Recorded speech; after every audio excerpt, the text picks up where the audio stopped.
So today we're potting potatoes to get them ready to go into the garden as a finished start. The practices we start with you can also bring into the garden directly if it's not freezing outside. We'll start with what's called the seed potato. We'll have eyes on there, and I can get more than one plant out of one potato. So I can cut it in half if I want to, and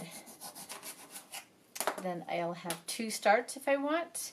I want that to callus up or harden over, and some people will dip that in copper or a sulfur to stop fungus problems. Generally, if you just let it dry out 2-3 days, you won't have a problem with it rotting.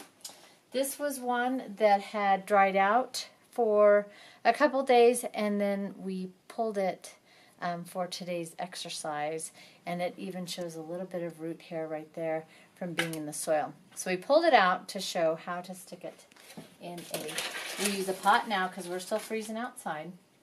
We'll have the eyes up, and that will be my greens, but this one decided to be roots. So we're going to put those down on the bottom, and like I said, that's only because we had already put it in some soil. So I want to be able to see the top knuckle of that potato when I'm done.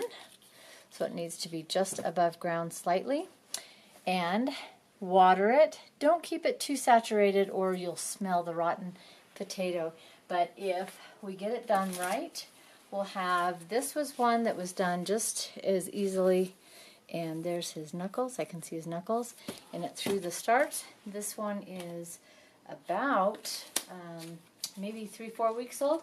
I'm just going to see what's happened because I'm curious to see how much root growth we have. We have great root growth on that one, and eventually the potatoes will show up at a higher level. But this eventually then can go into the garden right at the level it was grown at, and they become quite big.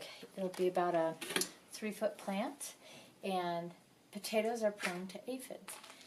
If I want to do some companion planting, I would put some marigolds alongside here, and that repels the aphids a little bit. We'll harvest these before we hit a hard freeze or when the plant declines, turns a yellow color, and that'll tell you it's pretty much done. So that's how you do a potato.